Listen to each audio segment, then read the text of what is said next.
Hello， 大家好，欢迎来到 Miss 英国。这期分享呢，对我来说意义很不一样，因为在刚刚过去的2周之前，我迎接了自己的第一个孩子的到来。频道里的朋友们，你们的留言呢，我都一一的认真读了，素未谋面，但是通过这样的方式建立的奇妙联系，收到你们对我跟宝宝的祝福呢，我觉得特别的感动。现在我有了一个新的身份，妈妈，我的肩头呢也多了一个新的责任，但是我会认真的经营 Miss 英国这方小小的天地，持续给你们分享更多有趣有料的英国文化生活。到目前为止，如果你问我照顾一个刚出生2周的人类幼崽感受如何，其实我每一天的情绪曲线呢都是在无限重复的，那就是超级兴奋、略感疲惫、负隅顽抗、彻底崩溃，然后再次喜悦。以上呢是作为新手父母的我从前方战场发来的报道。这次生孩子呢，让我对英国的生育文化以及 NHS 也就是英国的国民医疗体系有了一次更加完整深入的体验。在英国平常如果没有什么大病的话呢，其实你通常是没有什么机会进到医院的，因为你会被卡在 GP 也就是社区医生这里。所以朋友们，如果你打算在英国怀孕生子，或者说你对英国的生育文化跟你生活的地方它有趣惊讶的差异之处感兴趣，不妨听一下我的真实经历。我打算分几期聊一聊从整个孕期到生产到产后的一个完整经历和注意事项。趁着我呢刚生完，记忆还比较鲜活，所以本期呢想先跟你们聊一聊关于分娩这件奇妙的事。我们来聊一下在英国生孩子的过程，你会接触到哪一些机构，哪一些人得到哪一些帮助。第二就是呢，从分娩方式到费用，英式生娃可能让你感到惊讶的几个地方。第三就是呢，我想和你分享那些以戏剧化的声音留在我脑海里的一些人和一些事。首先，在英国生孩子呢，关于生产地点呢，你是可以选择的，你可以选择在家或者在医院分娩，这通常取决于你的需求、产妇跟胎儿的健康风险。但是通常生第一胎呢，你都是要求在医院进行的。2胎以后，如果孕期检查各项没有问题，你可以选择在家或者在你家附近的由助产士管理的这个 maternity unit 来分娩。和在医院相比的话呢，他们用到像产钳这些辅助的接生仪器的可能性呢要更低。注意，如果你考虑到无痛分娩的话呢，你就必须要去到医院了。而选择在医院生产的话呢，英国的医院产科通常都分成 birth center 生产中心和 delivery suite 产房这2个部分。生产中心呢，通常它是接纳一些在孕期没有特殊状况，然后想要自然分娩的孕妇，它主要是由 midwife 也就是助产士来主持，环境呢也相对来说比较温馨跟放松。常规生产之外呢，你还可以选择像水中分娩这些生产方式。而产房它是由医生跟助产士共同主持的，它会帮助那些孕期有特殊的状况需要借助医疗辅助手段的孕妇来顺利生产。生产中心如果你有任何的需要手术的这种紧急情况，比方说你突然面临要剖腹产，你就会转到这个产房来进行处理。而关于去哪一家医院生，在你怀孕的初期呢，负责你整个孕期的这个助产士就会跟你讨论，帮助你确定，通常是采取这个就近就医的原则。如果你所在的地区呢不止一家，距离也差不多，你可以自己来选择。但是到了真正要生的时候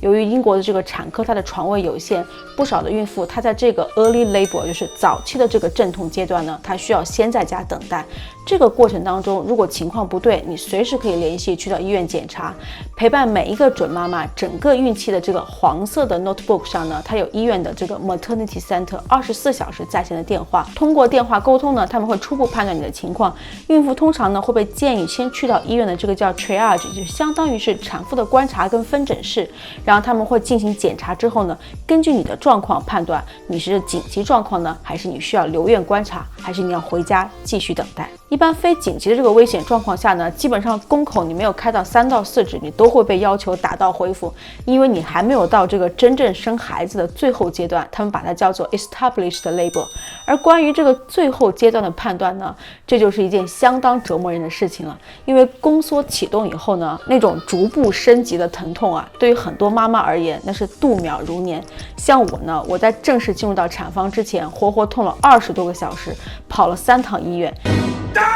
第一次是5月31号的凌晨，这个时候呢，距离我刚刚搬到自己的新家不到几个小时，然后就发现见红阵痛。去到医院以后发现呢，才开了1指不到，所以我被建议呢回家。第2次隔了10几个小时之后再去呢，发现还是只开了1指，我又得回家。第3次20多个小时之后呢，也是5月31号晚上的8点当中，我那个时候真的是痛到痛不欲生，觉得自己真的要生了。结果去了以后说呢，只开了不到2指。绝望之中，我想着完了，我又要打道回府了。结果这回呢，我被留下来了，而且还被安排住进了病房。为什么呢？等一下解释。医院的产科病房呢，通常都是4人间，基本上都是刚生完孩子的。我虽然如愿留了下来，但老实说其实在病房待着并不舒服。一个是呢，新生儿多少有一些闹；另外一个呢，我也不想打扰别人休息，所以我疼得想叫唤也不能叫。人家说忍字头上一把刀，我觉得我当时头上是顶着一个刀架。我家属呢就获准进来陪我，他欣喜的以为，哎呀，这是熬到头要生了。结果照顾我的这个助产士完全没有因势委婉，直截了当说，因为他已经来了3趟了，所以按规定呢，我们是没有办法再要求他回去的。至于生，那还早着呢。This is not labor, it's just the beginning。然后力劝我，你不要躺着，你应该下床去走一走，深呼吸，加油。于是在这个疼也不能喊，人也忍不了的当下呢，我真的就鼓起勇气爬起来去散步了。大半夜呢，在医院门口走着走着，我说，要不咱们干脆回家吧，反正留在这里也没办法好好休息。所以我们就抛下了这个好不容易得到的这个床位就回家了。结果到家呢，没有2-3个小时，宫缩加剧，羊水破了，我们又火速的赶到了医院。这回呢，我就直接被送进了产房，正式进入他们所说的 established labor 最后阶段。比起前面的等待呢，进入产房之后得到的呢算是星级服务，因为产房呢都是单人间，而且全程时刻都有至少1名助产士呢看护照顾你，而值班医生呢也会不时的过来查看这个情况，并且允许1名家属陪同。我很快呢就如愿打上了无痛，因为宫口开的比较慢，而且胎儿的位置呢它是头朝上的，不好出来，所以在等待了1500多分钟，也就是将近25个小时之后，在产前的帮助之下，我的宝宝终于顺利的出来了。我就记得医生把一个血淋淋的小脑袋呢放在我身上，恭喜我。据本人家属回忆当时这个意识恍惚之间，我慌忙摆手说 No no no no no Mommy love you but no thank you 我不是不爱我的孩子，我是真的很怕血。生完以后，通常如果你不是剖腹产这些大的手术呢，一般住院6到8个小时，也是过1晚你就可以出院了。在这个时间里呢，会有不同的医生跟护士分工合作，分别来检查这个妈妈跟新生儿的健康状况，打消炎针等等各类的措施，然后观察确认你是否可以安全的出院。以上就是我在英国呢顺产生了一个娃儿，从最早阵痛开启到最终生下来耗时50多个小时。在这里呢也补一个温馨提示，英国的公立医院呢大多数的人员跟设施配备呢都是差不多的。如果生孩子，我觉得选择一家离家近的，关键时刻呢还是彰显了它的好处，尤其是在伦敦遇上堵车，再快的车你也没有路可以走。而在这次的体验当中呢，我也发现了关于在英国生孩子从生产方式到花费，之前我并不知道的一些让我觉得惊讶的事儿。首先是生产方式，我想重点聊一聊呢最大的2个不同，也就是很多人关注的，一个是剖腹产，另外一个呢是无痛分娩。原来在英国呢，生产地点你可以选，但生产方式很多时候呢都不由你做主，孕妇都需要先由自己呢尝试顺产，遇到了突发危险状况，再由医生判断是否应该进行剖腹产手术。自然分娩虽然是痛的这个难以忍受，但是它对于孩子以及产妇的恢复呢是最快的。如果特殊情况需要做剖腹产的话呢，它是要求产妇本人在这个手术书上呢签字的，这一点跟中国有很大的不同。因为在英国他觉得做剖腹产手术的话呢，应该是产妇对自己的生命安全负责任。第二个呢就是关于无痛分娩，过去呢我一直存在一个误解，就是我以为它在发达国家当中的普及率呢都非常高，但是其实在英国呢，根据近几年的数据英国也大约只有30%的女性会在生产的时候选择这个无痛分娩，所以如果对比美国50%到70%的比例来说呢，英国是没有那么高的。而作为一个亲生的体验者呢，我只想感慨无痛分娩真的是一项拯救老母亲们的伟大发明。至于一些妈妈担心的这个无痛分娩，它的麻醉会不会对宝宝有影响？根据我目前了解到的这个讯息跟知识呢，是不会，因为无痛分娩它所使用的这个麻醉剂量呢，它是作用在这个硬膜外腔，不会进入到血液。而胎儿在母体当中，它所受的这个药物影响呢，主要是通过血液吸收，所以呢是几乎相对独立的一个存在。当然，这是我个人吸收的一个资讯做出的选择，仅供你们参考。总的来说呢，英国是更加推崇自然分娩一些。2017年，英国 NHS 它资助的这个孕产服务报告也显示呢，在有记录的分娩方法当中，英国57%的女性呢是自然顺产，11%呢是借助这个器械帮助，而13%呢是选择性的剖腹产，15%呢是紧急剖腹产。在年龄段上面呢，除了40岁以上的人群之外，所有的年龄组最常见的分娩方式都是自然分娩。说完生产方式，咱们来说一下钱。和一些国家地区昂贵的这个生育成本比起来呢，在英国的公立医院生孩子的是不花钱的。只要你符合这个 NHS 的保障，从入院生产的这个医疗开销，包括像做产褥垫啊这些卫生用品、药品，以及住院期间的饮食均不收费。当然呢，生孩子这个苦力活，医院配备的这个苦力餐呢，你就不要指望它多么美味了。尤其是在英国这么一个享有黑暗料理之王美誉的国度，我在尝试了好几个名字看起来非常的 fancy， 但是食物很翻车的菜品之后，心灰意冷的选了一道名字看起来朴实无华的 fish pie。一吃，果然还是这种听起来就难吃的食物啊，英国人最擅长做的好吃。但是你可能会面临一些开销，一个呢就是停车费，我们呢是花了2英镑，正式留院以后呢，他就不收钱了。你跟产科 reception 的人要一张表，填写完毕之后，助产士签个名，放在车窗前就可以了。第二个呢，还有一笔可供选择的开销，那就是单人间。前面我提到，英国的医院病房呢，通常是4人间。如果你想要更隐私、更隔音的环境，你可以花175镑每晚去订一个单人间。要提醒的是呢，单人间它通常数量有限，也不是每个医院都有的。所以如果你考虑到这点的话呢，你一定要及早的询问。这个单人间从面积上来看呢，它真的就是一个单人间。从设置上看呢，也就是多了一个洗手间，但至少保证了大人跟孩子呢可以好好休息。我本身呢，因为前面待产的时间比较长，这个孩子跟大人都是拼了一番力气的，急需休息，所以我们个人是觉得这个175镑花得很值。所以和一些妈妈零成本生娃相比呢，我们这次是总共花了177英镑。那么我的问题又来了，你所在的地区生孩子呢，要花多少钱呢？欢迎在留言区跟我分享你的生娃账单。再补充一个温馨提示，就是不少妈妈关心的，我在英国生孩子，待产包里面要准备一些什么？其实详细的内容呢，在你前面说的黄色笔记本上都有写。而我的实际体验里面呢，英国的医院呢会提供大部分的医疗卫生用品，所以妈妈们最核心要准备呢是自己的贴身衣物，还有一些洗漱用品。但是在新生婴儿这一块呢，医院提供的就非常有限了，从衣服呀到尿布到奶瓶，你都是需要自己来提前准备的。聊完这些信息分享呢，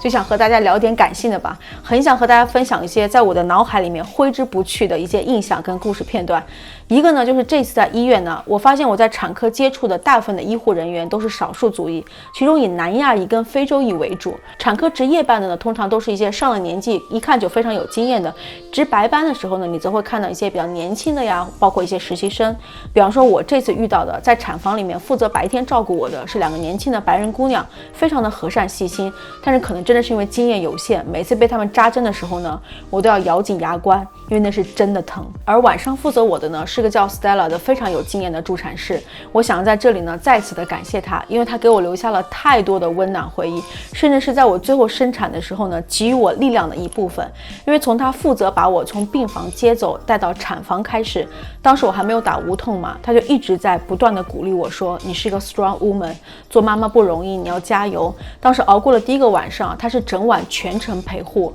从观察宫缩、检测我的血压、检查无痛是否有效，然后更换产褥垫，安排的井井有条。到了早上要交班的时候呢，他就轻声的跟我说，希望我生产顺利，说晚上他来上班的时候呢，他会来病房看望我跟我的 baby。 结果晚上呢，他来接班的时候，一进产房跟躺在床上的我呢四目相对，乐了，说怎么还是你？你怎么还在？我以为你生了呢。那这一晚呢，我就真的生了，而且耳边一直都是他的声音，耐心的告诉我怎么呼吸，怎么使劲，你做得很好。在那个时刻，我就感受到一种非常强烈的安全感，一种我真的不是一个人，我有一个小小的团队在支持我。我记得当时跟我说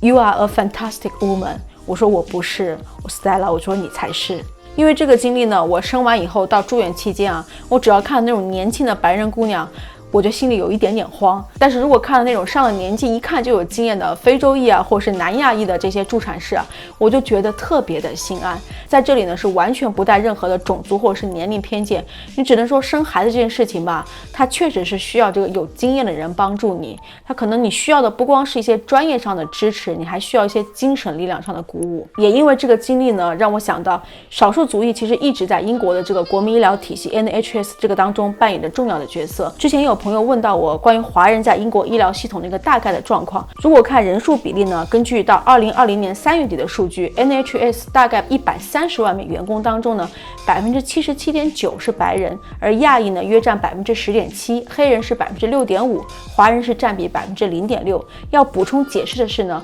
英国所说的亚裔呢，通常是指来自印度、巴基斯坦这些国家地区的南亚族裔，不包括华人。我在之前少数派报告在英华人真实概况那期节目当中呢，有详细的提到，感兴趣的朋友呢可以点击观看。而在整个英国国民医疗体系 NHS 当中呢，护士跟助产士构成了一个最大的专业团体，这个当中呢，每5个人就有一个来自少数族裔的背景。在伦敦呢，这个比例要高达40%。由于历史原因跟共同的这个医疗培训的背景，从英国境外招聘的护士还有这些医疗人员成为 NHS 一个重要的组成部分。好了，关于在英国如何生孩子这一期呢，就聊到这里。我想对于很多华人妈妈来说呢，生孩子不容易。在英国生孩子呢，你可能还会面临着语言、环境、饮食习惯等等多重考验。我很开心能有这样的一个机会呢，和你们分享。当然，它是基于一个个体的经历。每一个孩子的诞生呢，都是一个复杂、个体化跟多变的经历。每一个妈妈都会有她独特的体验。我只是希望在这件人生大事上呢，